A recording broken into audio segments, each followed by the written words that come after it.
Okay, my name is Mundy Hill, and this is my men's health final presentation.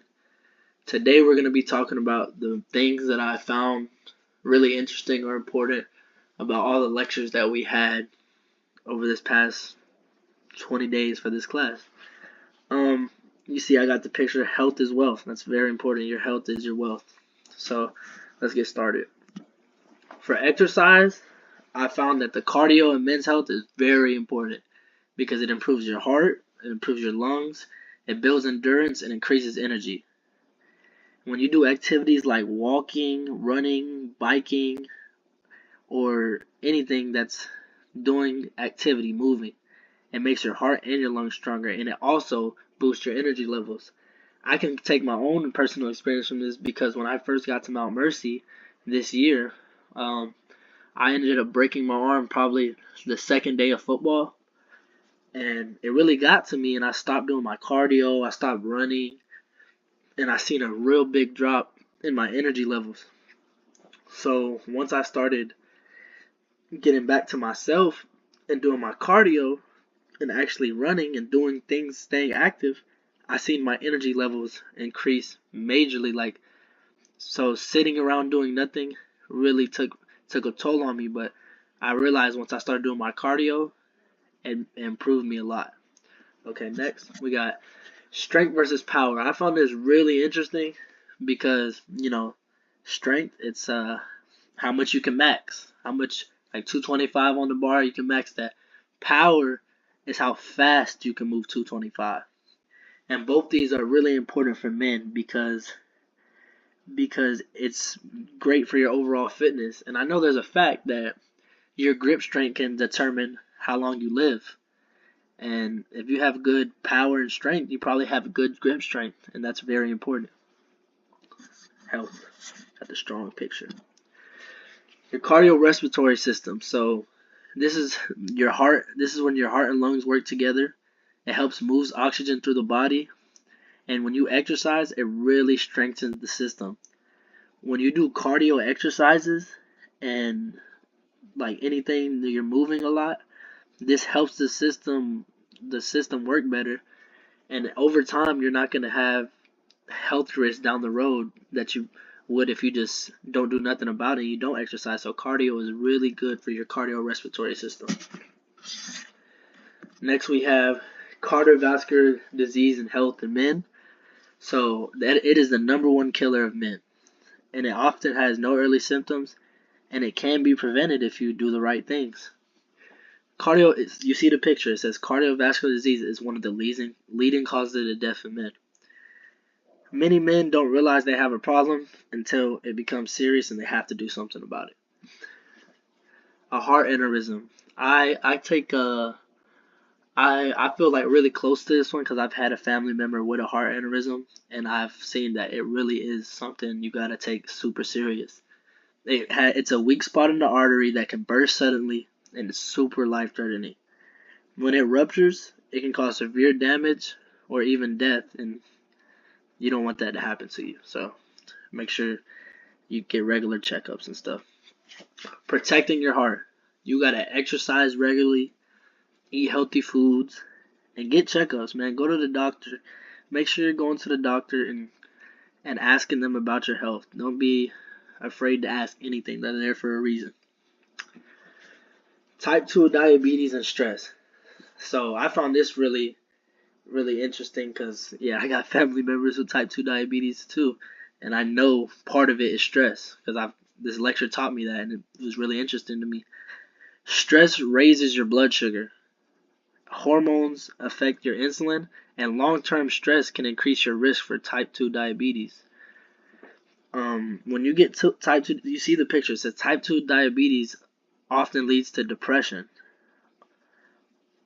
So stress causes your change in hormones, and it makes your cortisol and your blood sugar levels raise, and it just messes up your whole body. So try not to be stressed out and do good techniques to not be stressed. Why men are at risk for type 2 diabetes? Because we're usually the most high stressed. Usually when you're older, you start having a poor diet, And belly fat is really bad. It's not good for you at all. That having that extra stubborn belly fat is not good because men carry weight differently, especially around our stomach because our testosterone, all them things, everything goes into account for it, and it increases your diabetes risk. So make sure you keep a good diet. These are healthy strategies to make sure you can prevent it and not get things like that. Manage your stress, like I said. Sit there, do techniques, breathe a little bit, just take back, be patient. Make sure you exercise often. This is probably the main thing. When you exercise often and stay active, that's one of the main things that will keep you right. But you need to eat healthy. You can have one little cheat day or two cheat days.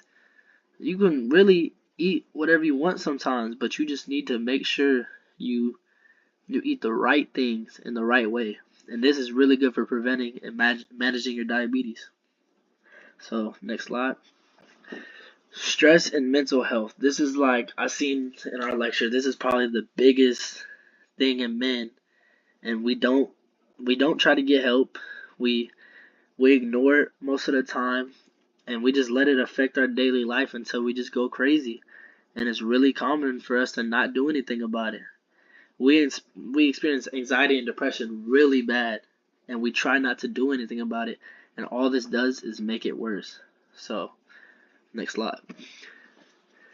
Most men, I mean a lot of people, even women, have bipolar disorder bad.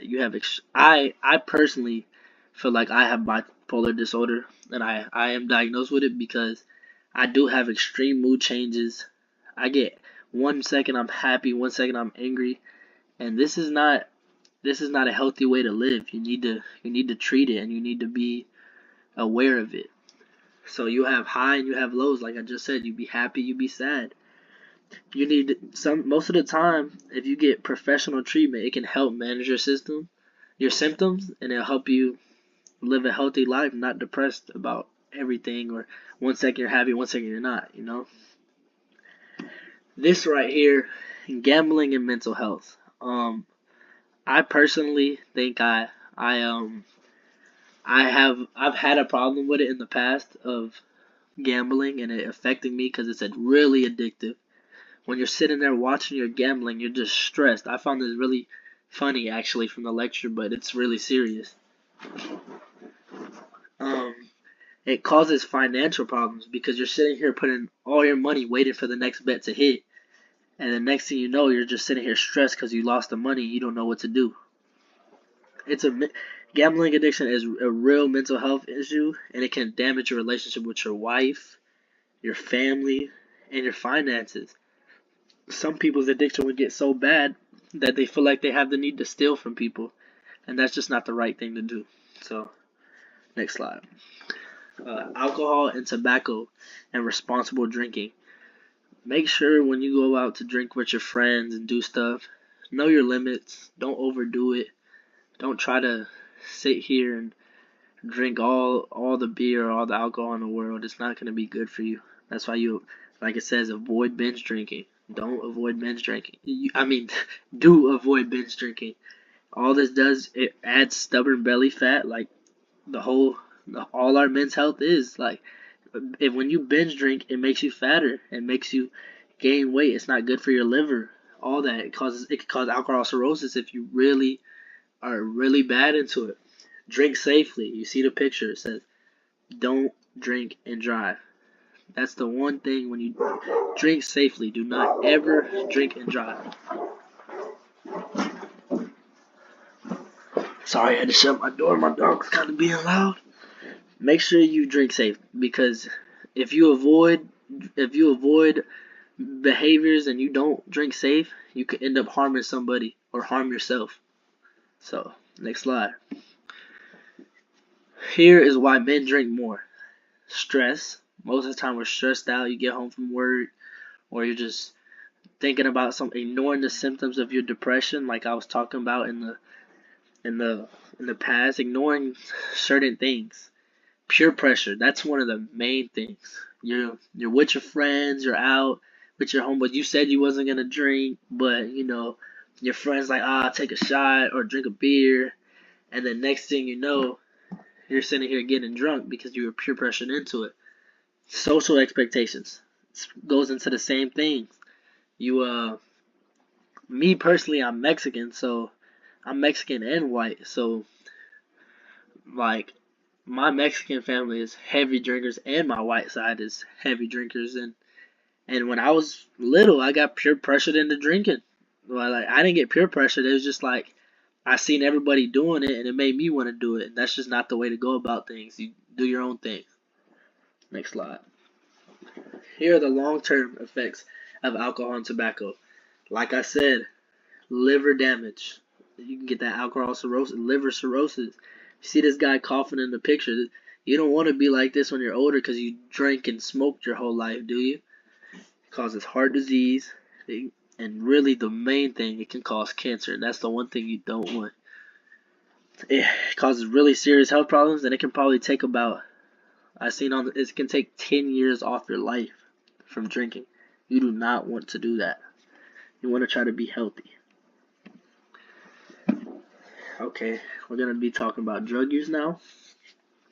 The risk factors for drug use is stress, mental health issues, trauma, like anything in the past, and it can really mess up your genetics when you use drugs. If you use drugs, you can end up messing up your genetics, like for your kids or when it follows down. So you don't want to do things like that. And it's often men that's dealing with stress or mental health challenges that will go into substance abuse because they don't know where to go or how to get help. That's why you have to get help.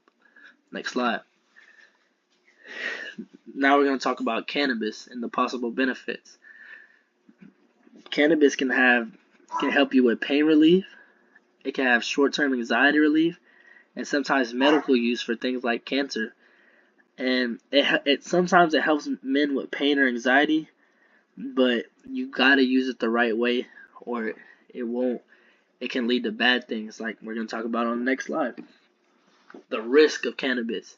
It can mess up your memory. You don't want to be like this guy in the photo, and just like you're trying to put the puzzle into your brain because you have impaired memory. You don't know what happened 5 minutes ago.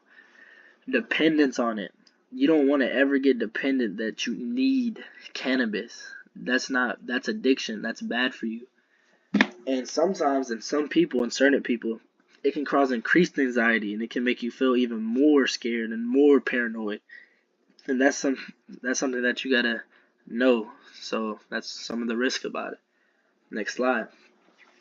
Sexual health. The final one. I found this one very, very interesting and very it taught me a lot, and it really got me. It got me understanding a lot. So sexual health, one of the main things, you have to seek help. You got to do doctor visits. Go get regularly checked for STIs, all that stuff, anything. You got to get regularly checked. Mental health can affect your sexual health. It can lead to erectile dysfunction because you have performance anxiety in the bed, anything like that. When you get help and you go to the doctor, you can't be afraid. It's healthy to do that. It's only going to help you get better. It's only going to take that anxiety away if you try to get help. So it's good to get help. It'll take the anxiety and it'll boost your overall health and sexual health. The 4 pillars of male sexual health. I found that really interesting in the slide in the lecture. Physical health, mental health, and hormones and relationships. Your male sexual health usually depends on your physical condition. Like, if you're working out regularly, you're probably going to have better sexual health because you're doing cardio or doing hip workouts, doing things like that. And then when you work out a lot, it improves your mental health. It makes you feel better about yourself. It makes your hormones better. It makes your testosterone rise, and it'll make you have better performance and better sexual health. So that's really good for you. And it makes healthy relationships. When you're working out and having all these things, it makes your relationships better. And that's a good thing. So next we got maintaining sexual health. That's like I said, you got to get regularly checked up. Open communication with your partner. That's one of the main things of maintaining your sexual health. And a healthy lifestyle. Make sure you're smart. Make sure if you are doing these things, make sure you're smart about your sexual health. You see the slide. Condoms can save your life. That is a true fact. You need to always wear them. Don't sit here and try to be cool or something. Condoms can save your life, as it says. When men maintain sexual health through regular checkups and have honest communication with their partners, healthy habits like wearing a condom during intercourse is really good for you. That's gonna make your overall sexual health and your relationship better with your partner. And that'll wrap it up. There goes my site and sources. Y'all all have a great day. If anybody's responding to my thing, and thank you.